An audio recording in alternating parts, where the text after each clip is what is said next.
Put it on there because Sue Tulsa has one of those things you need. Oh, so that you can, if you can't hear properly, does it? No, so I can talk. Like I can record a letter or a mail or something. So, Oh, perfect. How are you feeling today? how am I doing today?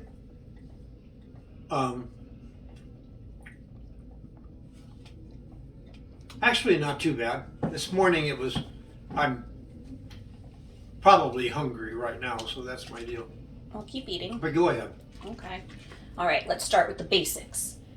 When were you born? 1935. November 11th, 1935? No, November 9th. November 9th, 1935. 11/9/35. I always go 9/11/35, but Oh, is that the European way of... Well, maybe that's why you threw me off and I sent you a birthday card on September 11th. No, I'm just kidding. I didn't. Where were you born? Stockton, California, St. Joseph's Hospital.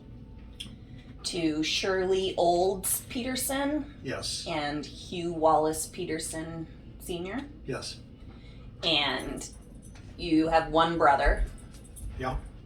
Ken. What's his middle name? Well, Kenneth Charles. Kenneth Charles. Is he named after Uncle Charles? Two uncles, yeah. To Uncle Charles. So did you grow up in Stockton as a child or in Brentwood? Lord, no. Where'd you grow up as a child? Where was your childhood? From Indio to Redding, California. Is that Southern California? Northern California? Pretty much. Northern? My dad worked for the State Department of Agriculture, and we moved with the fruit. And my mother tells a story that we moved into a motel in Santa Maria, California, paid for a month, moved 3 times, and moved back in time to pay for the next month. Wow. I mean, wherever they needed an inspector for state agricultural products, a state inspector for agricultural products, that's where he went. And why do you suppose that you all went with him instead of staying in one place and him traveling? I guess they liked being together.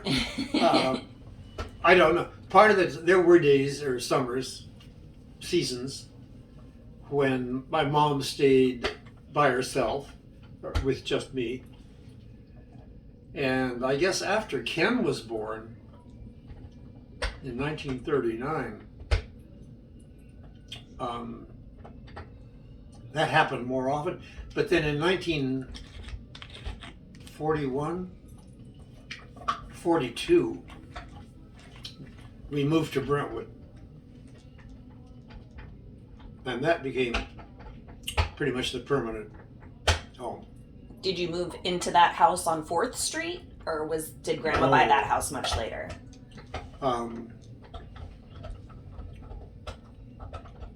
Where did we live? We moved, this is all from hearsay now, because I don't remember a lot of this firsthand, even though I was there.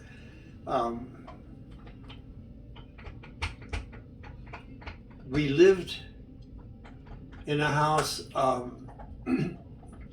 at First and Birch in Brentwood.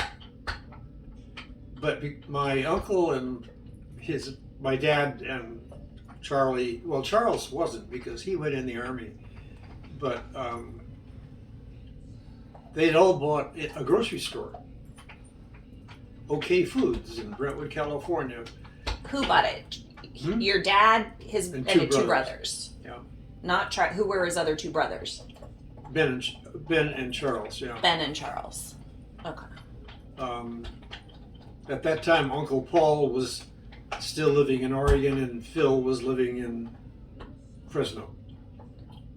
Which one was the FBI agent, the CIA agent suspected? No, Paul's son, Jack. Oh. Nobody knows what he did. I think he was a spook. But, Sorry. So anyway, we moved there. And we moved in Brentwood 3 or 4 times before we wound up on Actually, 4th Street was, as a family, was about the last place we lived.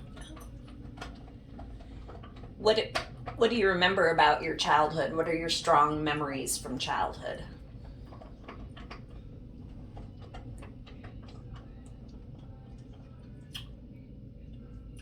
Falling down and skinning my knees, trying to learn to roller skate.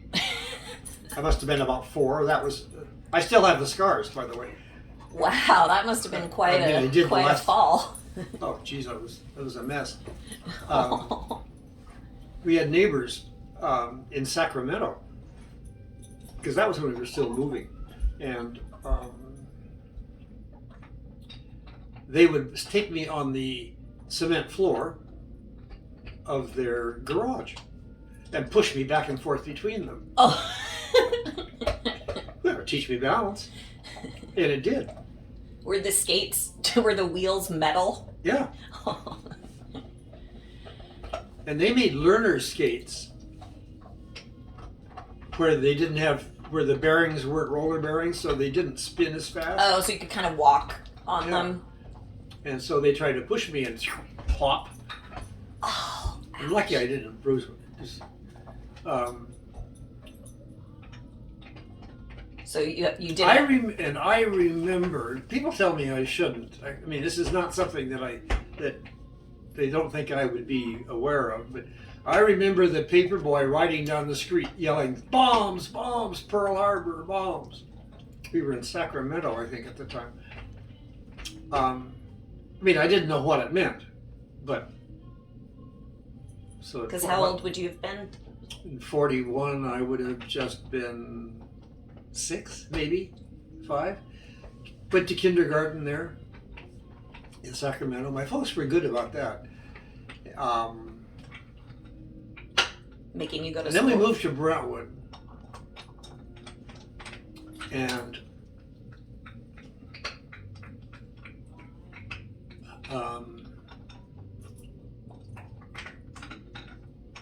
Ken was born. Where was Ken? Ken was born in I think it says El Centro on his license. We weren't living in El Centro. I think we were living in Indio, but the hospital was in El Centro. And I think that was one of the reasons that Dad decided to settle. It would be a lot harder to move around with 2 little boys. I remember once you told me that when you were growing up, you were the only family that knew about brushing their teeth. I may have been. We lived with a lot of people who were right out of the Dust Bowl.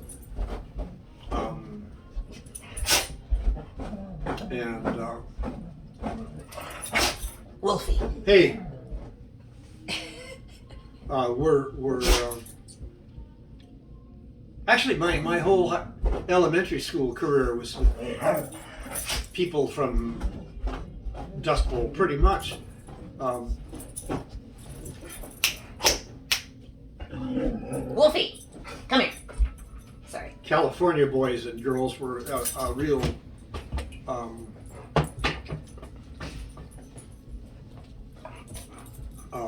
rarity. What do you mean by that? California boys and girls were a rarity? What do you mean? Where in my schools that were in Marchon? Yeah, because everybody came from Oklahoma, Arkansas, Texas. Oh.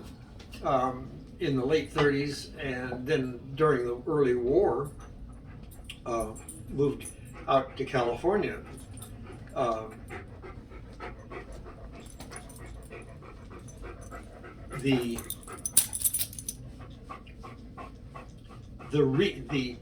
talk about growing up in a racially mixed community.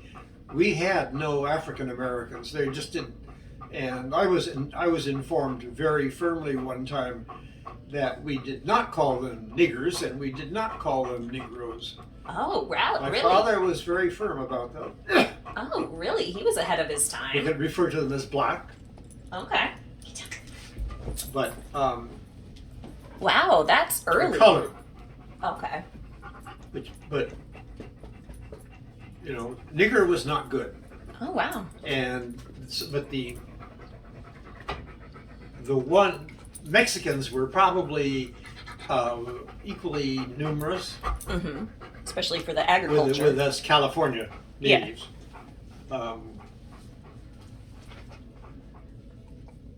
I keep trying to say the real minority in the family, or in the area, were the Bondocs, and small family. I think 2 brothers and their wives and kids, Stanley and Conchita. They were Filipino, Oh. and I mean they were it. The only brownish people. Yeah, brownish with. Most of the Mexicans have, kind of longer faces, like more European, we think. But the Filipinos tended to have rounder faces, and they were round. I mean, both Stan and Conchita were overweight their whole lives. Well, until he went in the army. So your father seemed rather forward-thinking on race. I mean, did he ever talk to you, like, what was this view on Mexicans? Was he kind of like, we don't call them that, but yeah, did you start thinking everybody's equal? Was that Oh, they were. You were taught that? Yeah, I mean, a Mexican ran the packing shed. I mean, he was the manager. And they were just like the rest of us. Everybody just came there looking for work and was trying to survive after the Dust Bowl. And dated across the lines in high school, And that wasn't a problem. No. Oh yeah, tell me about your high school girlfriend.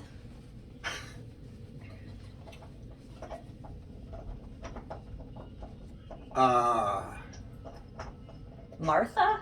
Huh? What was her name? Who? Your high school girlfriend. I'm trying to remember. Poor girl, she'd be heartbroken. I didn't really. Petra Lewis was the first girl I dated on a regular basis. Petra?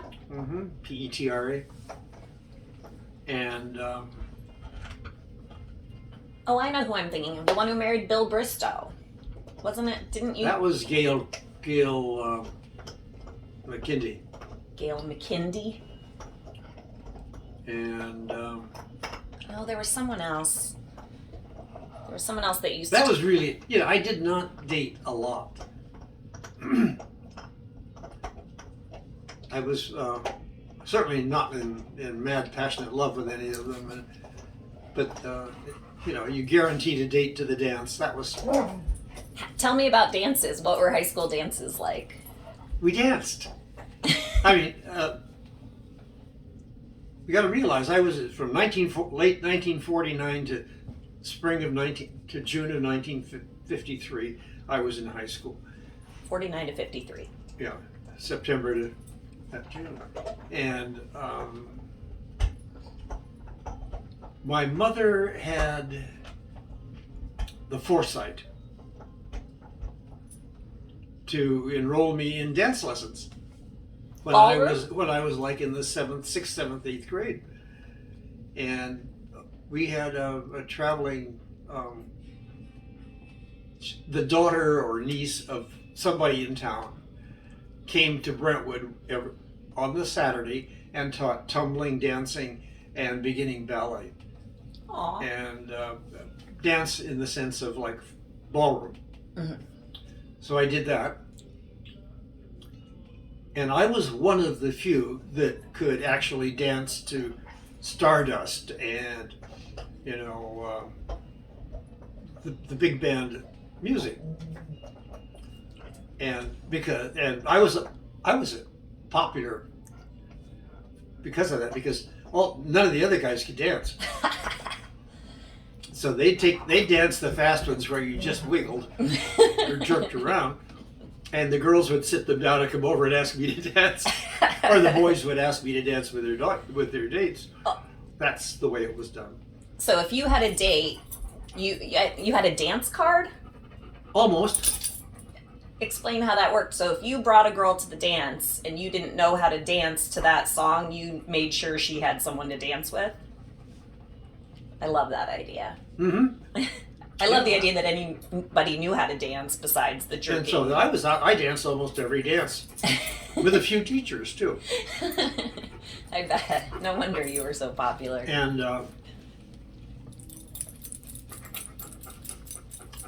yeah, and I kind of hung around with Gail until pretty much through junior college, and that was just convenience for both of us. Yeah. And so that was. Where did you go to junior college? East Contra Costa Junior College, East Costa County. It's not still around, is it? Or did it become? It's called Diablo Valley College now. Oh, Diablo Valley College. And we went to school in tents. What do you mean? Well, it was brand new, and they had they didn't have all of the buildings finished, and so some of the lecture classes were held in big old canvas tents. Oh. And I rode a bus. They drove a bus from Brentwood out through Oakley, Antioch, Pittsburgh, into Martinez and back. No freeway. Wow. And so I mean, all the talk now about free junior college education, we had it, not free, but it was tax paid. And Biden isn't new at that, you know. But we did have to buy our own books. But even they didn't seem to be as outrageous as they are today. I mean, yeah, it's outrageous, all right. What year did you start in Berkeley at Cal? Okay, 53 to 55, I was in community college. 55 in the beginning of 56, I was in Denmark. Oh. Junior year abroad. Actually, I went to a folk high school. Either one of the good things or one of the bad things I ever did. A folk high school? Folk, F-O-L-K, as in all these folks. Yeah. And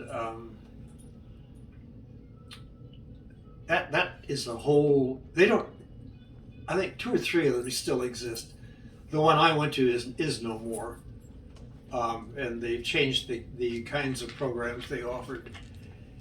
But it was a chance for Danes of all ages who feel they'd missed out on education earlier on to take a year and go back to school, and they would go through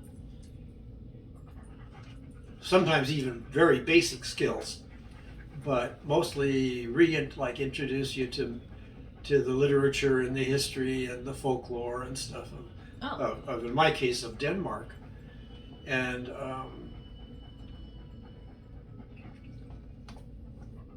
some of them were like trade schools, but mine was more academic, and mostly older people. Oh. And a few foreign nationals like me, and we had a couple from Greenland, which was part of Denmark at that time. Still is, I think, of a sort. Oh, I thought Trump bought it. He made the offer, I don't. And so then in the fall of 1956, I came back and started Cal. Tell me more about Denmark. Was it Copenhagen? 35 miles north, on the way to Elsinore.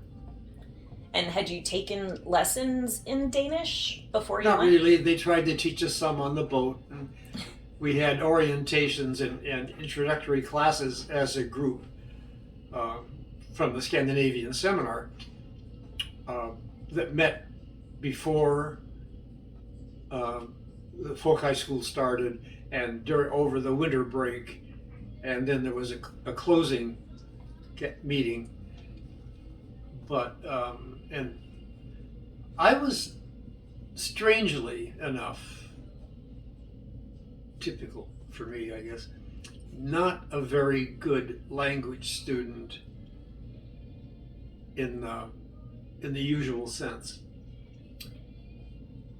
And I was reluctant to speak because I did it badly.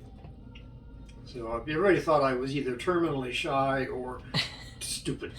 It was closer to the latter. But when I had to, I got along pretty well. So then from there, I went back to Cal. What was going on in the world at the time? What was going on in the world at the time? Was this the Korean War? I'm sorry, I'm terrible with history, but I know you said that going abroad helped you avoid military service. Oh, I don't know that. Well, it did because I was enrolled as a student, and so I had the wonderful 2S deferment that kept me out. If I'd just been out on the street, I probably would have been drafted. Which war?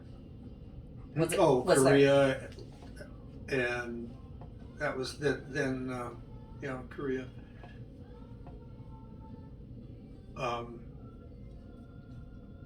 Anyway, but then I came back, and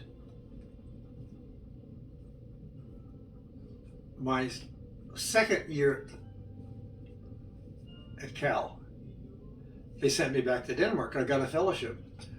Oh. I mean, they asked me, do you want to go back to Denmark? And I said, well, heck yes. Of course. And there I was supposed to be a student at the university. And that didn't work very well. I mean, I did attend classes, but it wasn't it was more likely a 2-semester introduction to life in Denmark, to how to live as a Dane. And when I came back from that, people thought I was Danish, but they couldn't pick out where I was from the way I spoke. People in Denmark thought you were Danish? Yeah. Oh, you came a long way. Oh yeah. You went from not speaking at all to people thinking you were a native. Just from some other place. Just outside of town. So. Denmark had enough dialects and local varieties and so so then I graduated or got my MA. Went back, got my MA and graduated in January and went on for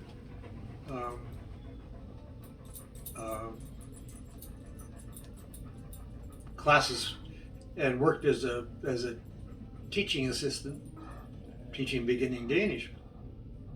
I can't believe it. After 1 year of living in there, you came back and you were able to teach other people. Well, 1 year at the folk high school. Oh, it was a full year at the folk high school. 2 years at as a junior and a senior at Cal, where I had to take Danish. Oh, okay. And then another academic year in Denmark. Okay. So yeah, it was. But actually, and don't ask me to speak Danish today. I mean, I can read it, but don't ask me to talk it. Oh, but you can read it still. That's pretty much. I occasionally look up the newspapers and try to read it in Danish, and I get along, but it's. How long has it been? 50 years? Something like that, more than that. There was a show, I watched a Danish series called Dicta, and that was her name, and she was like my idol. She was like 44, single mom of a teenage girl working as a journalist, but the kind of journalist where you actually like solve crimes and bust into warehouses and get kidnapped and thrown in the trunk, and I loved it. I thought it was the greatest show, but I just enjoyed so much like hearing the language. People make fun of Danish. They do? What do they say? It's like trying to be sick and talk at the same time. Throwing up Gargle, sick? yeah. I mean, it's all back in the back of the throat. Swedish and Norwegian are in the front of the throat, front of your mouth, and your tongue and your lips move a lot. Danish is all back here. What were your favorite things about life in Denmark? I think I like the food. What characterizes Danish food? What is Danish food like? What are some classic? Abelskiver. Okay. I like this. It's red cabbage with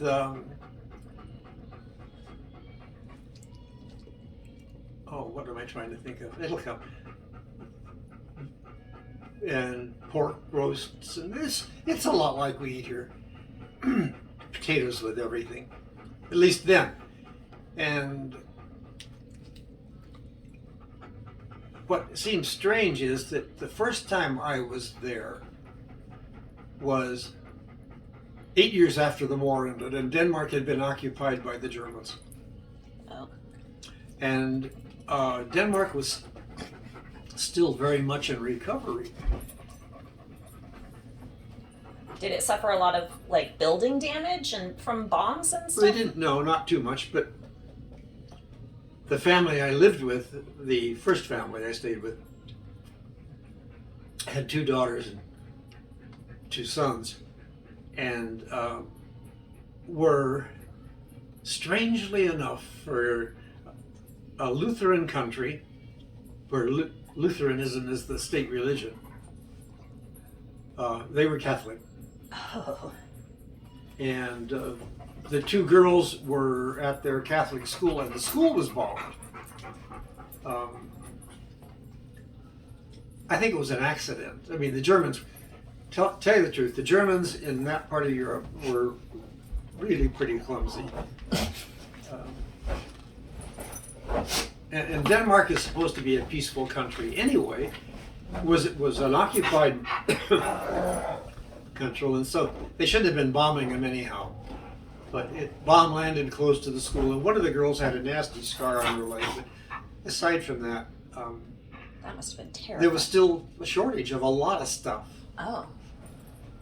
Um, What kind of the stuff was? public transport worked. I liked that. You know, you could take streetcars or buses. Hey, I'm gonna put him out and see if he'll go. Okay, go. Go on, maniac. Let me pause this and start a fresh one because I didn't pay for the full subscription, so it only gives me a limited time. Okay. Sorry.